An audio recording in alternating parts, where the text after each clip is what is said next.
So come to lie down on your back, bending your knees hip distance apart and resting the hands next to the side of the body. The video blurs a little bit here until you just find your block, and it will come into clear vision in a moment.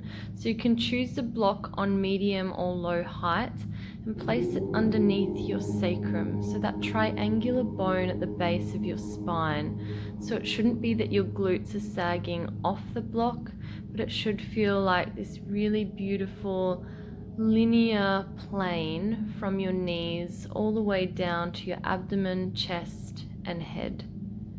And so if the middle height of the block or whatever you're using as a prop feels like too much, just start with a lower level. And this can feel really supportive for the spine. In a moment, I'll demonstrate extending one leg out at a time, so we can start to get a little bit deeper into the psoas muscle and increase the back bend. So if that doesn't feel safe for you, please don't join in on it. And just know that you can always shift to a lower level of your prop to try this that might be a little bit safer for you. So I'm just extending left leg now and keeping the right knee bent, because sometimes doing both legs at the same time can be a little bit too much on the spine and the sacroiliac joint.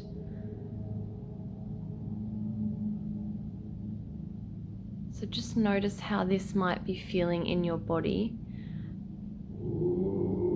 Also know that you can keep both knees bent the entire time, because like I've been repeating through the classes, consistency is key, and the more that you return to these practices, the more you may find that your body is opening up with flexibility and you have more range of motion. But if you're just beginning, please just be passive and gentle with the body and allow it to reveal to you what it needs. Start to bend the left knee again, placing the left foot back on the mat, and extend the right leg now, if you're choosing to extend the legs out in front of you.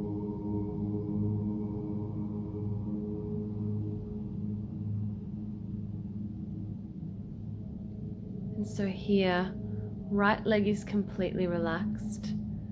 The upper body, so the arms, the shoulders, and the chest and the head, they're completely relaxed down on the mat here. You can see I'm not gripping in my fingertips. And also remembering not to hold any tension in your face that you may not even be consciously aware of. Unclenching the teeth, unfurling the eyebrows, and just letting the eyes sink heavy into the eye sockets. And allowing your breath to guide that relaxation as well. And so from here, you can try extending both legs and notice if your body feels ready for this, or if it feels like too much, just keep both of your knees bent here and both of the feet resting on the floor. Whatever is working for you in this moment is absolutely what your body needs.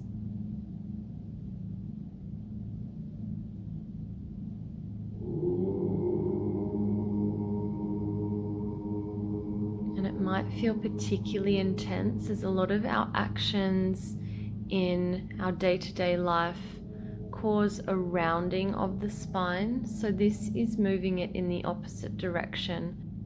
So instead of causing a snapping like reaction in the spine, you want to be super gentle to ease it into this back bend.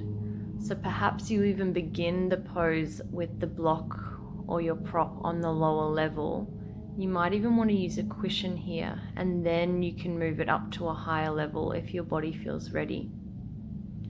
Now we start to come out of the pose. Bring the legs back in if they're extended. Remove your prop and keep the hips up and gently start to sway them down towards the mat.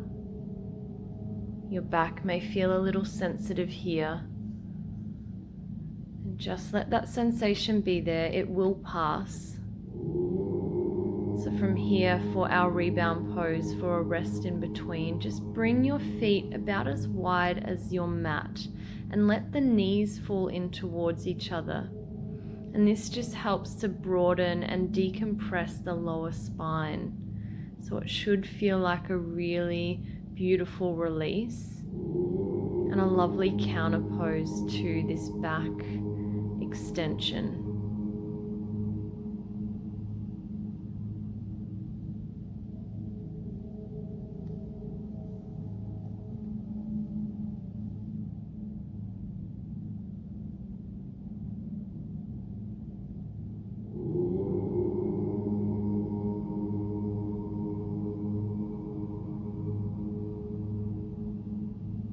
For our next pose, start first by rolling over to the side, keeping your props close by. And I'm going to use a block in demonstration of this next pose on its lowest level, just behind my seat there. If your back is really tight, you can use cushions and then start to lay your body over your prop.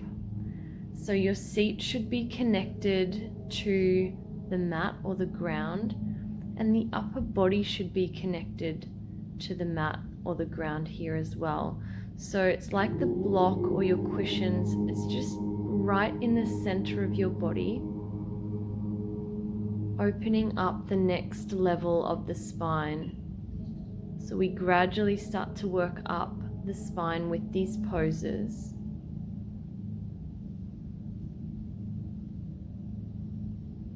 And the cushions are a really nice variation here, particularly if you're new to this kind of yoga. It's a softer approach to get into the pose and also to extricate yourself out of the pose as well.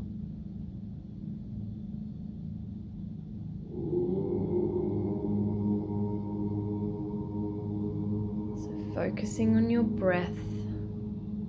Breathing all the way into the belly, allowing the ribs to expand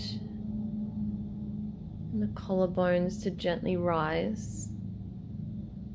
And then as you exhale, the collarbones fall and the navel moves towards the spine.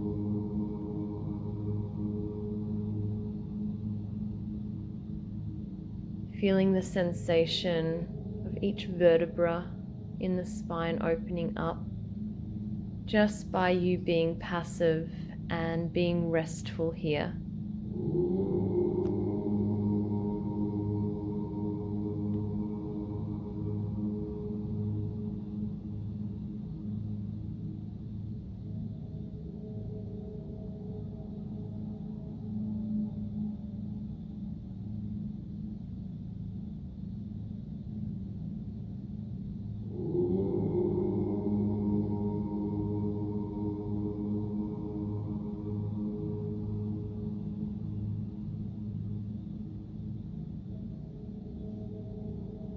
Start to now bend your knees in, rolling over to the side or using the strength of your elbows to come up and remove the prop, to then come to lie back down for your rebound or counter pose. Again, sometimes the counter pose and the rest in between can feel like there's a lot of sensation going on. But I can suggest just trying to surrender to the process of letting your body rebalance and recalibrate. Most of the time, the sensation passes in around 30 seconds to a minute.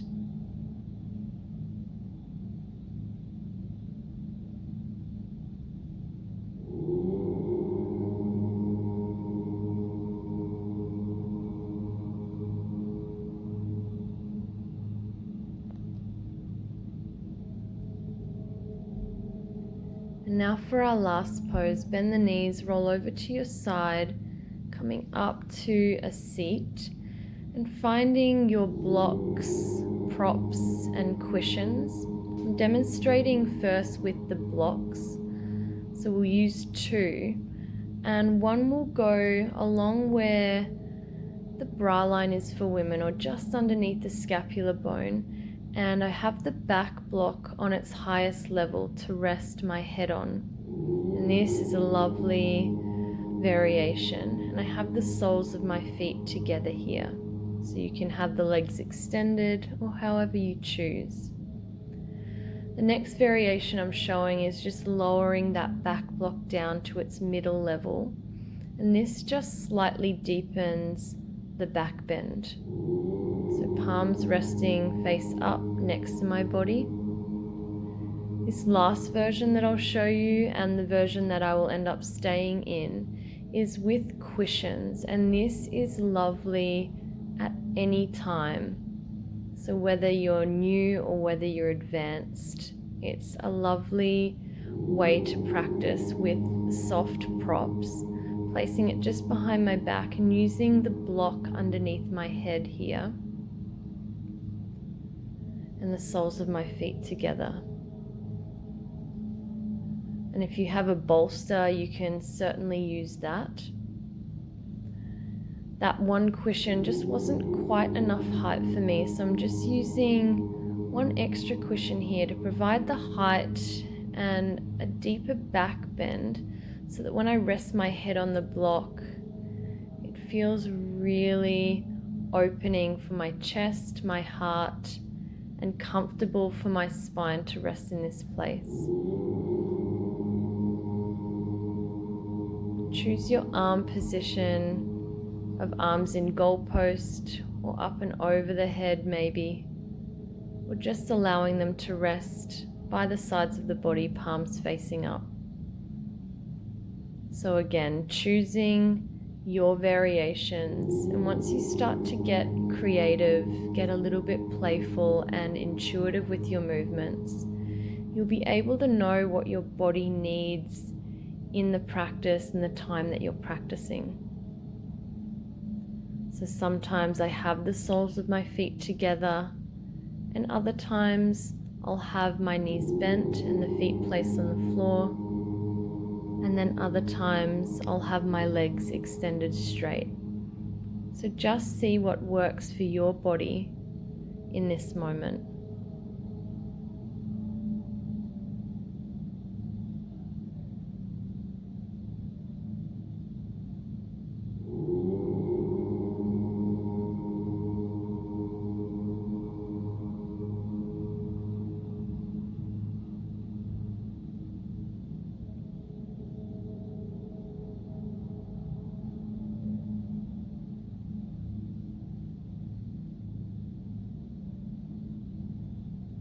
If you have longer time to spend in this pose, I highly recommend staying here.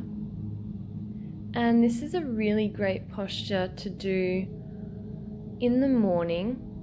It can be great at night as well, but when it's done in the morning, it has a more invigorating and enlivening energetic associated to it.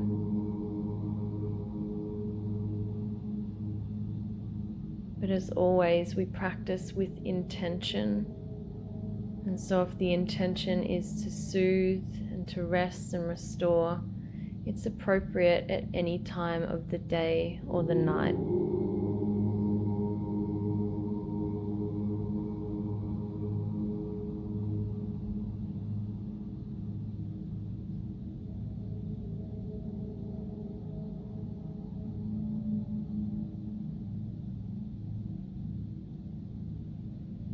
Few more deep breaths before you start to extricate yourself from the posture however you need to, whether it's pushing up with your hands or rolling over to the side, removing your props. So now that you can come to lay down on your back, might even want to have your knees bent if there's any low back sensitivity. Otherwise, extending the legs out for a final shavasana or resting pose. And as always, you can choose how long you want to stay here. You can can move into your other practices. Just know that you've done the work on yourself today, and that your body is now reaping the reward and the benefit. So now, with an open body and a spacious body, inviting in your intention for how you want to move forward.